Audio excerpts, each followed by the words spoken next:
4 partes, sendo esta primeira parte todinha aqui é o que a gente vai falar hoje.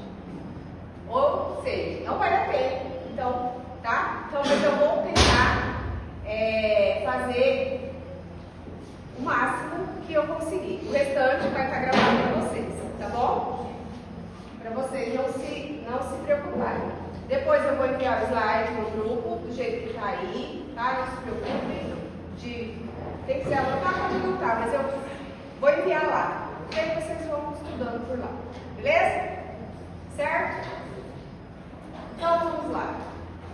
O catecismo, ele é o quê? Ele é um documento que a igreja tem. Então, é as verdades fundamentais da fé católica. Não tem como você escapar de explicar para alguém que vai perguntar para você: olha, como que a igreja funciona? O que acontece no batismo? O que acontece no casamento? Tá tudo aí. Tá tudo nesse livro aqui explicando.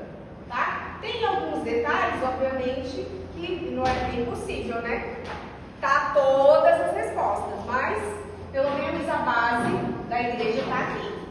Certo? Então, o creio, ele foi uma revelação dos apóstolos, os apóstolos que formularam o creio. Mas eu vou continuar, porque ele vai voltar, porque é por causa da mesa que está balançando, até o vento. E aí, o creio, oh Jesus, é provação, gente. O creio, ele foi iniciado, eu vou falando aqui, vou pegar aqui nas minhas coisas. Voltou, mas vai balançar, olha o vento que está balançando aqui. O creio, ele foi uma estruturação dos apóstolos. E tem o creio constantinopolitano. Vocês vão achar lá depois. O que é a diferença de um e de outro? Não tem diferença que um completa o outro. Não é que são diferentes, tá? Certo? Um é mais comum. Tanto que a gente, em comemorações especiais, a gente reza o credo niceno constantinopolitano no folheto. Né? Esse credo, que é tudo isso que eu mostrei para vocês, é aquele credo que a gente reza todas as missas. Tá? É a nossa profissão de fé de católico. Certo? Então, como que foi o encontro de Deus com o homem? Deus, ele se revelou ao homem através de mensagens, né? Ele teve várias etapas. Quem está com o catecismo, ele foi se revelando ao povo durante os tempos. Primeiro, ele se revelou a Noé com a arca. Depois ele se revelou a Abraão, o nosso pai da fé. Depois ele se revelou ao povo, o povo de Israel, que Moisés resgatou o povo de Israel. Então Deus, ele foi se revelando ao longo do tempo, tá? Desse Deus que nós cremos. Então, Jesus, ele foi enviado como o único mediador entre Deus e os homens. Então, quando Jesus veio, ele foi a plenitude da revelação. Então, Deus, ele vinha se revelando na Bíblia, através da história, Gênesis, Deuteronômio, tá? E aí, depois, esses profetas, reis, falavam em nome de Jesus. E aí, que é Jesus, o Messias ia vir, e quando veio Jesus, ele completou a revelação. Não teve mais revelação a partir disso. Tá certo? Então, a revelação plena em Jesus. Aí você pode pensar assim, aqui ó, não haverá outra revelação. Jesus veio, não tem mais nenhuma revelação. E aí, você pode pensar assim, e os milagres? E as... Tem cadeira aqui, ó.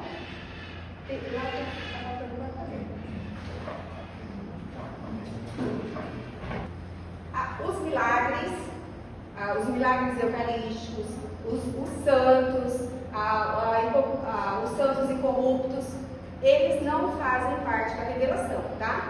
A igreja acata isso como uma bênção. Deus, ele deu de bondade para alguns santos essa corpos incorruptos, São Padre Pio, não tem como a gente discutir, alguns milagres eucarísticos, mas você não precisa acreditar nisso para você ser salvo. Você precisa acreditar no que está na Bíblia, na revelação bíblica, certo? Então, esse é o ponto principal que vocês precisam guardar. Então, a revelação encerrou com Jesus, tá? Olha, ela veio na sua forma oral. Jesus tinha lá, escolheu, né? Tinha os discípulos de Jesus. Tinha 72 discípulos que ele tinha escolhido, que estavam andando com ele e tal. Desses, ele escolheu quantos? 12 apóstolos. E desses 12 apóstolos que se funda, por isso que é o credo apostólico. Foi através desses apóstolos que a igreja foi fundada. Mas ó, pensa comigo, a igreja já estava sendo trabalhada desde a anunciação, quando Deus fez a Noé, quando a igreja já estava sendo construída. Ela foi finalizada e ela ainda está. Nós somos chamados de igreja militante, porque nós estamos aqui militando nessa terra para Jesus, de preferência, né? Porque a gente pode militar por um monte de coisa, mas estamos aqui militando para alcançar o céu, cada um alcançar o céu, certo? Então, essa tradição apostólica, ela foi feita oral. Antigamente, não tinha nada. Quando tinha do Antigo Testamento, era o quê? Os pergaminhos, né? Eles era feito do couro, enroladinho, e eles desenrolavam, Elias, né? Lembra lá a passagem que Jesus pegou o pergaminho e leu lá que eles quiseram matar ele porque ele fala que se cumpriu a escritura. Então Jesus também usou o pergaminho e Jesus também usou as leituras do Antigo Testamento, certo? Inclusive ele cita, e os Mateus, Marcos, Lucas, João, os apóstolos citam as leituras que ele falou, certo? Então, a oralidade foi passada.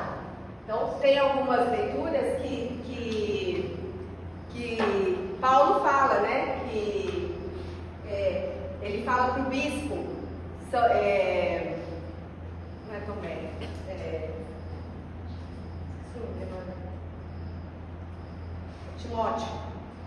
Timóteo, confirma os teus irmãos da fé e guarda o depósito da fé. O que é o depósito da fé?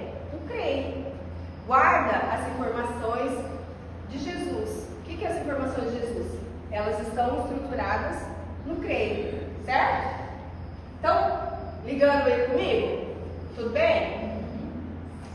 Então, essa parte da tradição apostólica foi feita assim.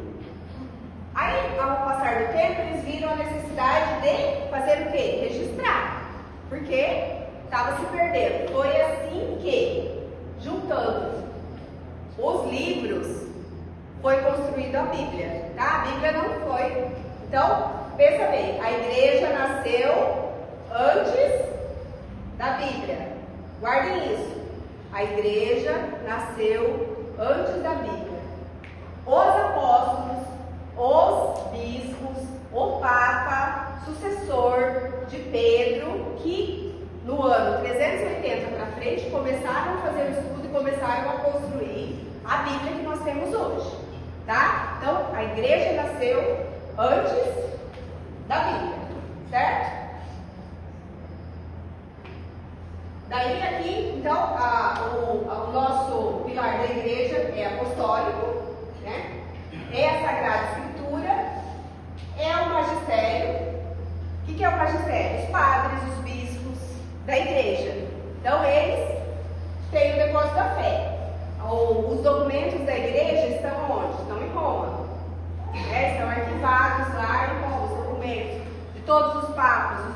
todos os papas, os documentos que foram, todos os concílios e sínodos, que são encontros de bispos e papas de todo o mundo, papa de todo mundo não, né? Bispos de todo mundo com o papa, são os concílios, os sínodos, que esse ano teve, né, aqui no Brasil. Os bispos todos, inclusive o nosso, foram para Aparecida, foi em Aparecida esse ano, fizeram o encontro lá. Eles discutem o quê? Eles discutem o que cada estado, cada região precisa fazer. Desse sínodo aí, vai para Roma. E lá se discute como que vai, aí o Papa vai avaliar com os arcebispos e todo o clero em volta dele, para ver como que vai ser encaminhado isso, né? O nosso Papa Leão XIV, esse ano, ele publicou, né, sobre humanidade, né? A humanidade e a tecnologia. É importante a gente ler, né, que ele fala que nunca a tecnologia estará e nem deverá estar acima do ser humano. O ser humano tem que continuar sendo prioridade nesse mundo. Tá? É bem bonito o documento. Então, aí, eu já me antecipei, igual que eu expliquei lá, eu falei do cano. O cano bíblico é isso aí, tá? É o que está na Bíblia. Quando eles sentaram no Concílio de Constantinopla e definiram quais seriam os livros que iam entrar na Bíblia. Tá? Não foi fácil, concordaram, discordaram, mas no fim chegaram a um consenso. Por quê? Quem faz esse acordo e esse consenso é o Espírito Santo. Certo? Menino, você está gravando aí, eu tô com o microfone no direito. Aí a nossa profissão de fé. Aqui nós entramos de verdade no creio, tá? Então, o símbolo, quem tiver com o catecismo quiser acompanhar aí, eu vou tentar ler por aqui também. E aí ele fala aqui, ó, o catecismo, quem tá com o catecismo a gente lê por números, não é por página, tá? É por números, é esses números aqui, ó, que estão. Então, vocês veem que tem um bocado de número. Tem um aí, Thalia.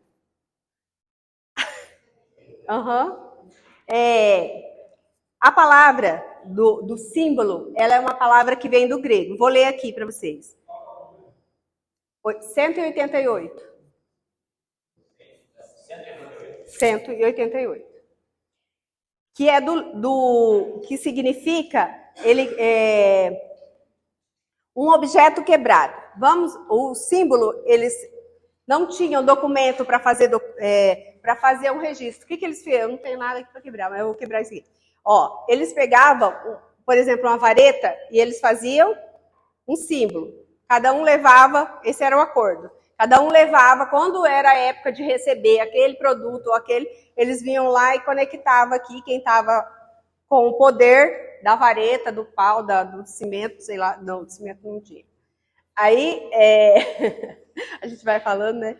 E aí eles recebiam. Então, isso era um símbolo do acordo. Então, o credo nosso, ele é um símbolo do acordo entre os católicos, tá? Por isso que a gente professa essa fé, tá?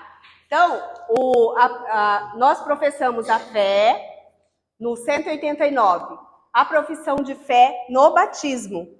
Então, nós fazemos lá, quando vai ser batizado, uma criança, por exemplo, a criança não vai fazer o credo, mas os pais vão fazer o credo, os padrinhos vão fazer o credo, e quem é adulto que vai ser batizado, ele vai fazer em nome dele mesmo, tá? Ele vai fazer essa profissão de fé da igreja, certo?